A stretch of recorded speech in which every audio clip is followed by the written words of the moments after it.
میں 6 مہینے دوں گا, میں اپنے پیٹ پہ پتھر باندھ لوں گا, لیکن میں اپنے بچے کے پیٹ پر پتھر بندھا ہوا نہیں دیکھ سکوں گا. اشرافیہ کا قبضہ ہے, اور جب میں اشرافیہ کے خلاف بات کرتا ہوں تو میرے اپنے مجھ پر چڑھ دوڑتے ہیں, لیکن مجھے اس کی کوئی پرواہ نہیں. یعنی ایک مسلم لیگی ہوتا ہے, ایک نون لیگی ہے, میں ایک مسلم لیگی ہوں. کافی لوگوں کی وہ جو زبانیں ہیں وہ بند ہو جائیں گے انشاءاللہ. السلام علیکم ناظرین. آصف کرمانی جن کے بارے میں سبھی جانتے ہیں کہ نون لیگ میں رہنے کے باوجود انہوں نے اپنے ضمیر کو جگا کر رکھا ہے اور ہمیشہ حق اور سچ کی بات کرتے ہیں. اس طرح سے نون لیگ نے عوام کے ووٹس پر ڈاکہ ڈال کر دھاندلی کر کے حکومت حاصل کی, اس پر آصف کرمانی نون لیگ سے سخت ناراض ہیں. اسی وجہ سے آصف کرمانی پر نون لیگ کی طرف سے الزامات بھی لگائے جا رہے ہیں. اس پر آصف کرمانی آج نون لیگ پر بھڑک اٹھے.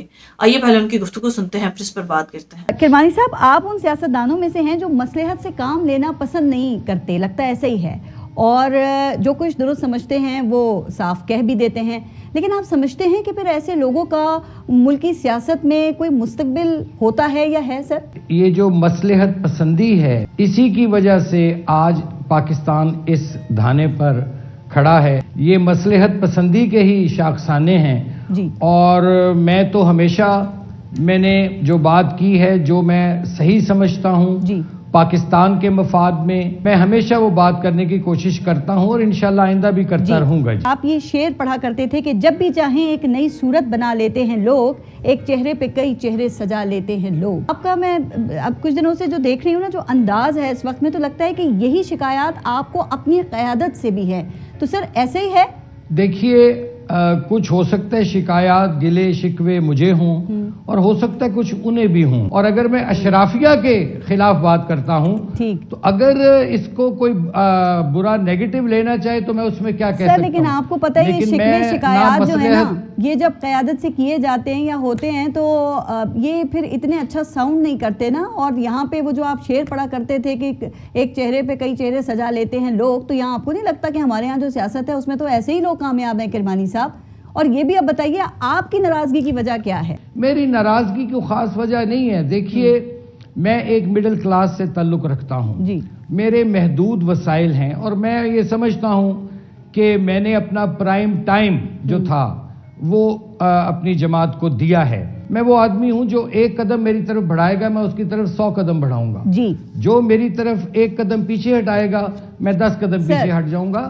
آج بھی میاں صاحب کو آپ اپنا لیڈر سمجھتے ہیں, لیکن جو سر آپ کو پتہ ہے نا کہ جب پارٹی قیادت سے گلے شکوے ہوتے ہیں یا پارٹی پالیسی کے خلاف بات کی جاتی ہے نا, تو سب سے پہلے آپ کی اپنی پارٹی کے جو کچھ لوگ ہوتے ہیں نا, وہ یہ کہتے ہیں کہ ان کو سینیٹر بنایا گیا تھا, اب سینیٹرشپ کا ٹکٹ نہیں ملا یا MNA نہیں بنایا گیا, تو اس لیے اب یہ اس طرح کی باتیں کر رہے ہیں. پارٹی نے خوب نوازا, MNA بنا دیا, سینیٹر بنا دیا, پولیٹیکل سیکٹری بنا دیا, پارٹی اس طرح سے نہیں نواز سکتی, تو پھر یہ بیان بازی یا اس طرح کی باتیں شروع کر دی جاتی ہیں. تو ان کے لیے کیا جواب ہے؟ میں وہ مسلم لیگی ہوں جو پیدائشی مسلم لیگی ہوں, یعنی ایک مسلم لیگی ہوتا ہے, ایک نون لیگی ہے, میں ایک مسلم لیگی ہوں. جہاں تک سینٹ کی آپ نے بات کی پارس بی بی, میں ریکارڈ پر ہوں کہ نہ میں سینٹ کے لیے انٹرسٹڈ ہوں, نہ میں اویلیبل ہوں, نہ میں نے اپلائی کیا, نہ میری کوئی اپلائی کرنے کا ارادہ تھا. انف از انف. ٹھیک. اچھا سر, لیکن کیا یہ بات کرمانی صاحب درست ہے کہ آپ کی اپنی پارٹی کی طرف سے آپ کو یہ کہا گیا کہ جی سینٹ سے آپ کو پرکس ملتے ہیں اور کئی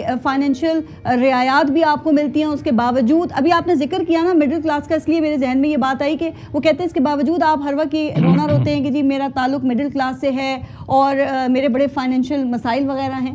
کتنی تنخواہ ہے اپنا ایک سینیٹر کی؟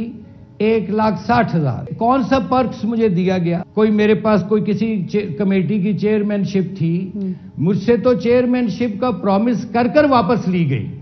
میں بہت سی باتیں کر سکتا ہوں, اور میں ارادہ رکھتا ہوں ایک کتاب لکھنے کا بھی, اور میں انشاءاللہ اس میں بہت سی باتیں لکھوں گا.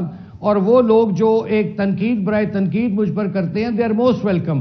لیکن جب وہ کتاب آئے گی مارکیٹ میں تو کافی لوگوں کی وہ جو زبانیں ہیں وہ بند ہو جائیں گے انشاءاللہ. شہباز شریف کو قائد نہیں سمجھتے, مریم نواز کو قائد نہیں سمجھتے؟ دیکھیے, وہ تو خود کہتے ہیں کہ وہ دونوں, شہباز شریف صاحب بھی اور مریم خود کہتی ہیں کہ نواز شریف صاحب ان کے قائد ہیں اور وہ کارکن ہیں. مریم بی بی جو ہیں وہ چیف آرگنائزر ہیں, لیکن لیڈر میرا نواز شریف ہے. کرمانی صاحب, نون لیگ سے منسلک لوگ کہتے ہیں کہ 2013 کے بعد آپ قربانیوں کی بات تو کرتے ہیں لیکن آپ ایک دن جیل نہیں گئے, اور اب آپ سے ان کو کمپلین یہ بھی تھی کہ آپ تو پارٹی اجلاسوں میں ہی شرکت نہیں کر رہے تھے. دیکھیے, پہلی بات یہ کہ میں کس جرم میں جیل جاؤں جی؟ میں نے کیا کیا ہے جو میں جیل جاؤں؟ میرے تو ہاتھ الحمدللہ صاف ہیں. آپ سمجھتے ہیں جو جیل گئے انہوں نے کچھ نہ کچھ کیا تھا تو گئے؟ باقیوں کا معاملہ پارس بی بی باقی جانے. میں اپنی بات کر رہا ہوں, میں اپنی ذات کی بات کر رہا ہوں کہ میرے تو ہاتھ صاف ہیں. میں کس بات پہ جیل جاتا؟ میں آپ کو ایک شعر بھی عرض کرتا چلوں یہاں جی کہ وہ شاعر نے کہا ہے نا کہ ایک عمر تک میں اس کی ضرورت بنا رہا, پھر یوں ہوا کہ اس کی ضرورت بدل گئی. تو یہ ضرورت گزارش یہ ہے کہ اگر کسی کی ضرورت بدل گئی ہے, چھوڑے پر اور بڑی باتیں, میں کوئی احسان نہیں جتانا چاہتا, لیکن یہ وہی لوگ ہیں جنہوں نے بدگمانی لیڈرشپ کے پیدا کی. ٹھیک کہہ رہے ہیں, لیکن ابھی چند دن پہلے آپ نے یہ بیان دیا کہ مسلم لیگ نون میں کچھ لوگ نہیں چاہتے تھے کہ میاں محمد نواز شریف وزیر اعظم بنے, اور بھاری مینڈیٹ والا نواز شریف آج کہاں ہے؟ کرمانی صاحب, یہ کون سے لوگ تھے جو یہ نہیں چاہتے تھے کہ میاں صاحب وزیر اعظم نہ بنے؟ ظاہر ہے وہ وہاں سے کچھ سوچ کے کسی ارادے سے ہی آئے تھے نا کہ چوتھی بار پاکستان کے وزیر اعظم بنیں گے. یہ وہی لوگ ہیں جو میں نے پہلے بھی عرض کیا تھا, اپنے ایک ریکارڈ پہ ہوں میں, یہ وہی لوگ ہیں جو لنڈن میں جا کے میاں صاحب کو جنہوں نے کنونس کیا یا بے بس کیا کہ آپ باجوہ صاحب کی ایکسٹینشن پر ووٹ دیں. آپ خود مجھے بتائیے کہ اگر وہ اس ایکسٹینشن کو ہم نے ووٹ نہ دیا ہوتا اور ووٹ کو عزت دو کا بیانیہ آج بھی ہمارے ہاتھ میں ہوتا, تو کیا نواز شریف صاحب, میں کہتا ہوں لکھ کر دینے کو تیار ہو کہ چوتھی مرتبہ بھی وزیر اعظم ہوتے. تو میں نے وہ اس کانٹیکسٹ میں بات کی تھی کہ وہ اس لیے نہیں ہوا کہ چونکہ ہمارا ووٹ کو عزت دو کا بیانیہ جون سا تھا, وہ کچھ لوگ جون سے تھے, ان کی اپنی کچھ ضروریات تھیں, ان کی اپنی کو خواہشات تھیں, جس پر انہوں نے نواز شریف صاحب کو بے بس کیا, اور میرے پاس اس کی باقاعدہ شواہد موجود ہیں. اچھا کرمانی صاحب, یہ کہنا درست ہوگا کہ شہباز شریف کو یہ حکومت دی گئی ہے کیونکہ جب یہ حکومت قائم ہو گئی تو پھر آپ نے ایک ٹویٹ کیا تھا کہ والدین کے دباؤ, منقولہ اور غیر منقولہ جائیداد سے آنکھ ہونے کے خوف کے نتیجے میں رشتہ ازدواج کے بندھن میں بننے والوں کی مستحکم ازدواجی زندگی کے لیے نیک خواہشات اور تمنائیں, تو کیا یہ اس کا مطلب جبری شادی ہے؟ اس کو میرج آف کنوینئنس کہہ لیں, میرج آف کمپرومائز کہہ لیجئے. میں نے اس کانٹیکسٹ میں یہ بات کی تھی اور میں اس پر قائم ہوں, چونکہ دیکھیے ہماری توقع کے برعکس نتائج آئے. وہ کہتے ہیں نا کہ میاں بیوی راضی تو کیا کرے قاضی, لیکن یہاں یہ ہوا کہ میاں بیوی شاید راضی نہیں تھے لیکن قاضی راضی تھا,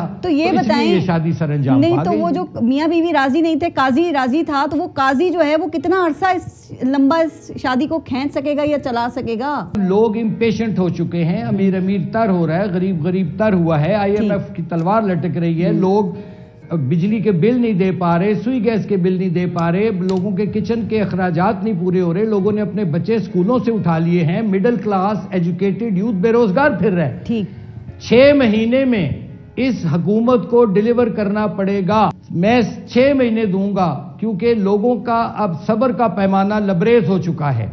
دیکھیے میں پیٹ پر نعوذ باللہ, اللہ معاف کرے اللہ نہ کرے ایسا وقت آئے, میں اپنے پیٹ پہ پتھر باندھ لوں گا, لیکن میں اپنے بچے کے پیٹ پر پتھر بندھا ہوا نہیں دیکھ سکوں گا.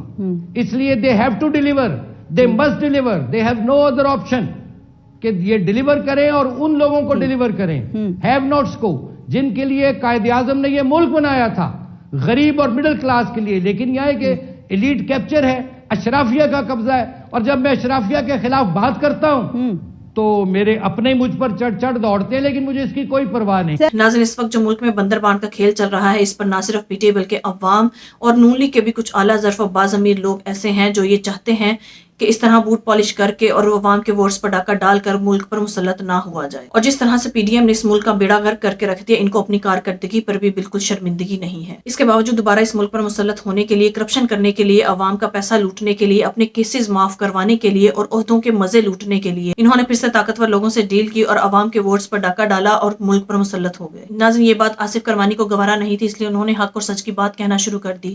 اب نون لیگ کی طرف سے آصف کرمانی پر مختلف قسم کے الزامات لگائے جا رہے ہیں کہ انہیں سینٹ کی سیٹ نہیں ملی, اس وجہ سے یہ اس طرح کی باتیں کر رہے ہیں. دوسری طرف آصف کرمانی نے آن ریکارڈ کہا کہ مجھے سینٹ کی سیٹ نہیں چاہیے اور نہ ہی میں نے اس کے لیے اپلائی کیا ہے. انف از انف, یعنی ان کا کہنا تھا کہ وہ ایسی سیٹ کبھی بھی حاصل نہیں کرنا چاہیں گے جو بوٹ پالش کر کے, چاپلوسی کر کے حاصل کی جائے. ناظرین, اگر دیکھا جائے تو نواز شریف اور مریم نواز سے آصف علی کرمانی کا ظرف بہت بڑا ہے کہ اس نے سینٹ کی سیٹ کو بھی لات مار دی. انہوں نے یہ بھی نہیں سوچا کہ اس طرح سے نون لیگ میں ان کا کریئر ختم ہو جائے گا, اور مریم اور اس کے پاپا جو بھی ان کے خلاف جاتا ہے ان کو وہ بالکل نہیں چھوڑتے, اور اس کا انجام بہت برا ہوتا ہے. نہ صرف اسے پارٹی سے نکالا جاتا ہے بلکہ اس کے کاروبار اور فیملی کو بھی بری طرح سے نقصان پہنچایا جاتا ہے۔ ناظرین، آصف علی کرمانی نے ان تمام خطرات اور پریشر ہونے کے باوجود حق اور سچ عوام کے سامنے لانے کو ترجیح دی۔ ان کا کہنا تھا کہ میں ایک کتاب بھی لکھ رہا ہوں جس میں مزید بڑے لوگوں کو ننگا کروں گا اور ان سب کی بولتیاں بند ہو جائیں گی۔ ناظرین، آصف کرمانی نے بڑی بہترین بات کی کہ مڈل کلاس انسان خود تو بھوکا رہ لے گا، اپنے پیٹ پر پتھر باندھ لے گا، لیکن جس طرح سے انہوں نے ملک کا دیوالیہ نکال دیا ہے تو مڈل کلاس انسان خود تو بھوکا رہ سکتا ہے لیکن اپنی فیملی کو